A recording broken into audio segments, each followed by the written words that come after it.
সংসদের বাইরে প্রত্যেক দিন আমার বিরুদ্ধে বিভিন্ন এলাকার লোকজন ভিডিও করে বলে যে আমাদের বাউফলের এমপি সাহেব উনি পার্লামেন্টে গিয়েই এয়ারপোর্ট চায়, আর আমাদের আবুল হোসেন খান আমাদের জন্য তো কিছু চায় না।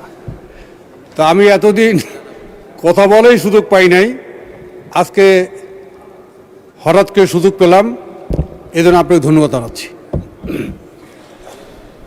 মাননীয় স্পিকার, রাজনীতি করি প্রায় 54 বছর, বিএনপি করি 34 বছর, 71-এ মুক্তিযোদ্ধা ছিলাম। আমি এর দীর্ঘ 54 বছরের অভিজ্ঞতায় আমি আজ পর্যন্ত স্বাধীনতা 71 সনের পর থেকে আজ পর্যন্ত দেশের স্বাধীনতার যে ইতিহাস বা আমাদের যে সমস্ত ব্যক্তিদের স্বাধীনতা 52, 62, 66, 69, 70, 71 মুক্তিযুদ্ধ, এবারে 7ই নভেম্বর, এরশাদ পতন, সর্বশেষ আমাদের জুলাই আন্দোলন, এই আন্দোলনগুলো যে সমস্ত মানুষের যে ভূমিকা ছিল, এই ভূমিকা নিয়ে একটি সত্য ইতিহাস আমাদের জাতি কিন্তু এখনও জানে না। আমাদের যে প্রজন্ম, এই প্রজন্ম একটা ভুল অসত্য ইতিহাস নিয়েই কিন্তু তারা বড় হয়েছে। আজকে এই সংসদে আমি মাননীয় প্রধানমন্ত্রী এবং সহ সমস্ত যারা উপস্থিত আছেন সবার পক্ষ থেকে আমার একটা অনুরোধ, সেটা হলো আগামী প্রজন্ম যেন একটা সত্য ইতিহাস জানতে পারে। বাংলাদেশের রাজনৈতিক দল তো বেশি ছিল না, ছিল আওয়ামী লীগ, ছিল জামাত ইসলাম, ছিল স্বাধীনতার পরে জাসদ নামে একটি দল হয়েছিল, আর ছোটোখাটো যে দলগুলো ছিল সে দলগুলো এখন বিলীন হয়ে গেছে, জাসদও বিলীন হয়ে গেছে। আমরা কোন রাজনৈতিক দলের কী ভূমিকা আমরা জানি, এবং ব্যক্তিগতভাবে এই 70 সনের পর থেকে 71 সনের পর থেকে বাংলাদেশে এমন কোনো রাজনৈতিক পট পরিবর্তন ঘটে নাই যেখানে একজন কর্মী হিসাবে আমি রাজপথে ছিলাম না।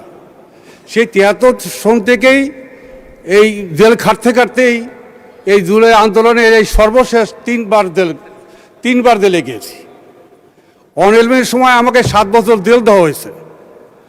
7ই নভেম্বর তারিখেও আমি রাজপথে ছিলাম। আমার বক্তব্য হলো, আমরা জুলাই আন্দোলনের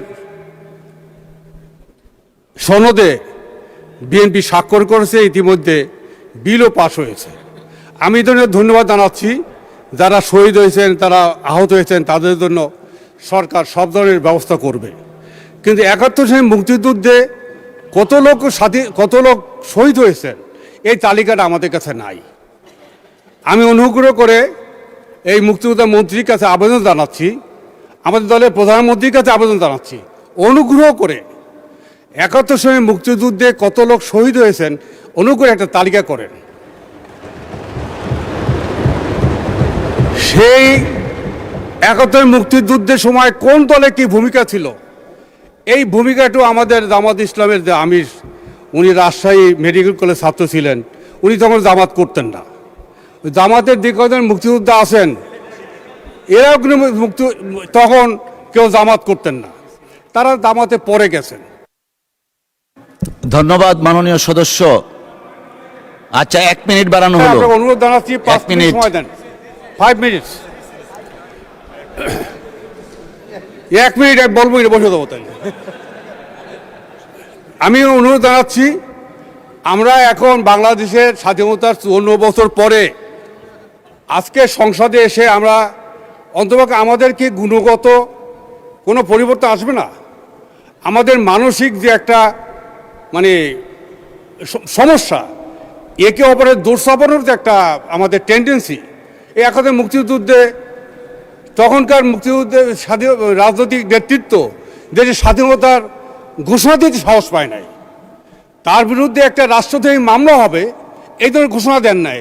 আবার সেই ঘোষণা দিলেন বাংলাদেশে একজন সেনার মেজর একজন, তিনি স্বাধীনতা ঘোষণা দিয়ে মুক্তিযুদ্ধে ত্বরান্বিত করলেন। স্বাধীনতা পরে আওয়ামী লীগ যখন 3.5 বছর মাথায় গণতন্ত্র হত্যা করলো, 15ই আগস্ট হলো, 3রা নভেম্বর হলো,